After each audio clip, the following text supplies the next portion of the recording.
Okay,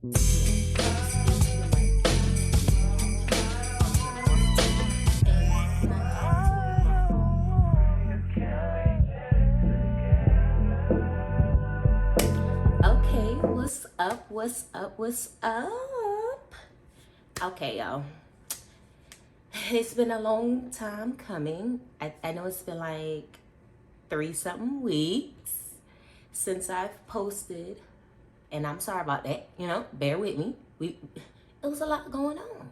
All right. Okay. So this video is going to be 10 things I wish I knew before getting a BBL. Yes, watch this video all the way through because some of these things aren't brought up in a lot of videos. For starters, one, mentally, they do not talk about it, y'all. I swear to you, they do not talk about it in these BBL videos before you go get this, this surgery. Like mentally, it is very, very stressful. Okay, like literally when I came out of surgery, everything seemed okay, but really like once you go to sleep, like and experience that first night and you can't get up, you can't really maneuver that much, and it's like you can't really do what you want to do. You don't really sleep that good. Yeah, you're not in pain, you're just uncomfortable because it feels like pressure. Like I didn't feel like pain. It just felt like pressure. Like I'm squeezed up in this faja. You know what I'm saying? I got these bandages on. I just felt like, okay, I'm bleeding. I don't know. It felt really like icky. Like, okay, And then after, like, you're able to take a shower, that'll help you. But then again, taking a shower is also stressful. Like, y'all, I fell in love with the swollen body. That's gonna be number 2. Do not fall in love with that swollen body. I fell in love with the swollen body. What that does is, I say about 3 months post-op, once the swelling does start to go down and you can really see your results, you get disappointed. Like your hips don't protrude as much, your booty don't protrude as much. You know what I'm saying? It's just like it goes down more. You know what I'm saying? So like it's mentally stressful because it's like once you don't fall in love with the swollen body, now you start to feel like you need a round 2. You don't have the desired look you want. Your results aren't the same. And then you try to start binge eating to try to put some weight on. Now you got to pudge again. Like really, like these are the main points where you need to go into this surgery with a game mindset. Like, you need to understand, like, mentally this is going to be tough road. So make sure that you're stable going into surgery and you're stable coming out of surgery. You know what I'm saying? And make sure that you don't fall in love with the swollen body. So give yourself time to heal. Third, what I will say is, if you're going for like a light-skinned Keisha, you know what I'm saying? Like a young Miami, don't tell your doctor you want natural. Because that's not the same. But when it comes to, per se, like the look I was going for, yes, that wasn't the look I was going for. So the look that I was trying to go for, you know what I'm saying, was trying to be like I thought natural was like young Miami, you know what I'm saying? I thought that was natural to me. But these surgeons, they do a multitude of bodies. So their natural is not your natural.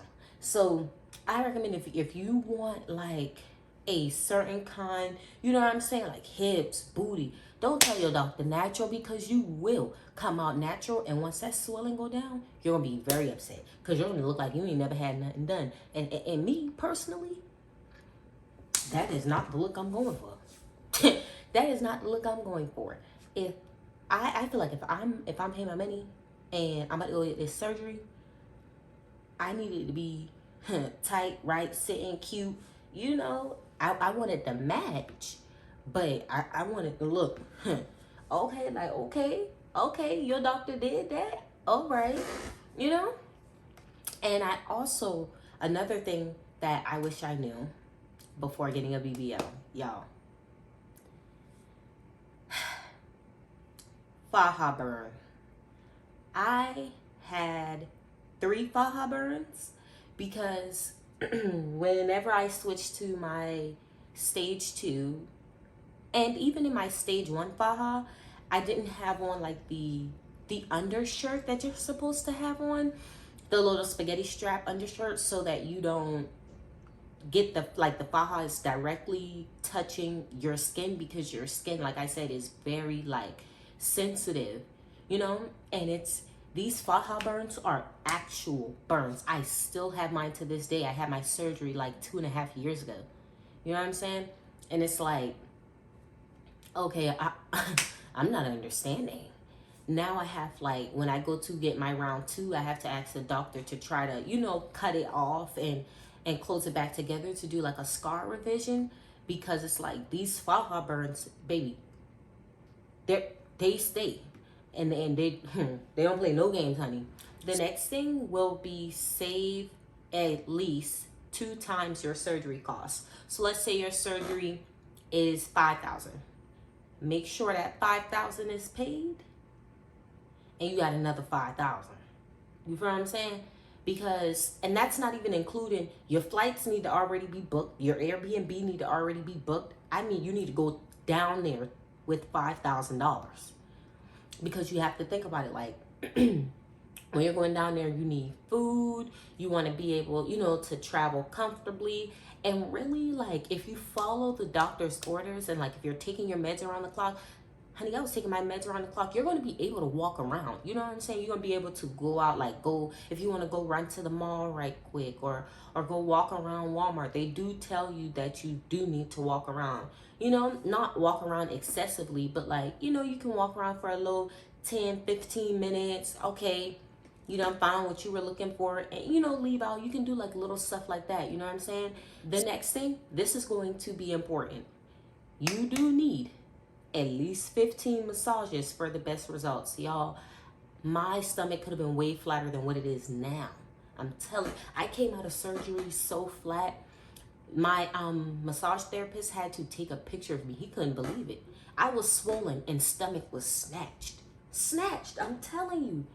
And it was like, he couldn't believe it. But when you don't keep up with your massages, it messes up your results tremendously. So next is going to be maintain your surgery weight for at least 3 months. It does help with a higher fat retention, because I told you I talked to my doctor about it, because I fell in love with the swollen body. It was a whole thing. I was upset. I was upset. So I wanted to know, like, okay, what can I do for next time? Because baby, that round 2, that needs to stick. That's it. No more. That's done. I'm not getting no more. Okay, I need to go ahead and get the desired look with that and be done. So at least stay at that weight for at least 3 months. You know, make sure you're eating healthy fats. Do you hear what healthy? Because when you eat like just regular, just any type of fats, any type of junk food, girl, start coming up here. The fats start coming up here. I don't recommend that, honey. Your ankles start getting fat too. You need it to go into the right places. And then that will go into the next part. Whenever your doctor clears you to go to the gym, please go to the gym. Please go to the gym. Like, don't you want the fat to go to the right places when you're eating all of these healthy fats and trying to maintain this weight? Don't you want it to go to the right place?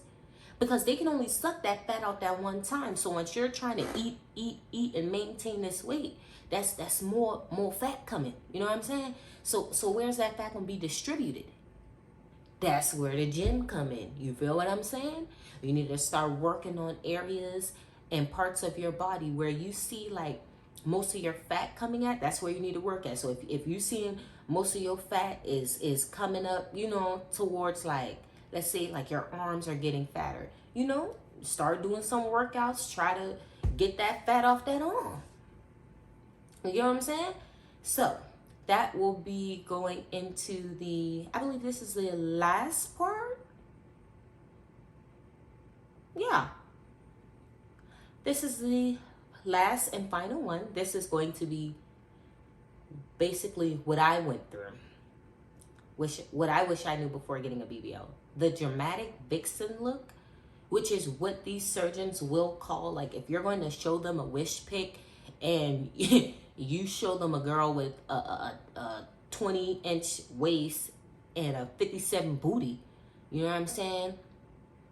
That's a dramatic vixen look. You know, there sometimes if you're coming in with a foundation that isn't quite, you know, what you're looking for, you might require a round two. So like, let's say you're coming in and, you know, you're on the skinnier side, you're round one or whatever, you got the foundation. Like, let's say you were heavier built to the top and you needed, you know, you wanted to get the BBL and get the liposuction and put the weight from the top and put it towards the bottom.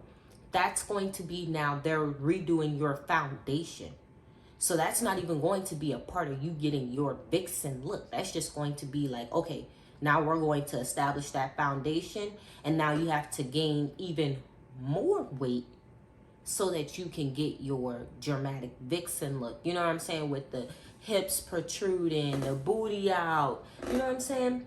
This mostly applies to, like, if you're going in with a complete opposite foundation, like what I went in. I went in, you know, skinny, petite. I had a shape. I'm not gonna lie. I had, you know, an hourglass shape, but the shape that I was going for was more so like, you know, hips, booty, little waist, yeah.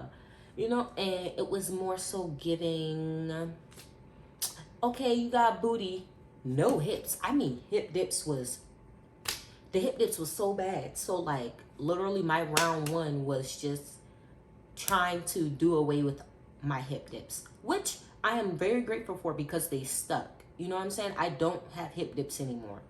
Now, like for the round two, that's where you would go in and get the hips, the booty. You know what I'm saying? That's where that starts to build. But if you're like just looking for, like, you know, a little cute little 1-2, yeah, all you need is round one, girl. You don't even need all that.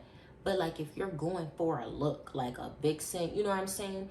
Or not even a vixen. If you looking for some hips, if you looking for some hips and you got hip dips, you may need a round two. Don't shoot the messenger. I'm just going by what my doctor said, okay? Hey, that's just what I was told. So that's gonna be the last and final 10 things I wish I knew before getting a BBL. Y'all take these tips and do what you will. But I promise you, once you go and get that surgery, come back to this video like 6 months later and tell me if I'm right.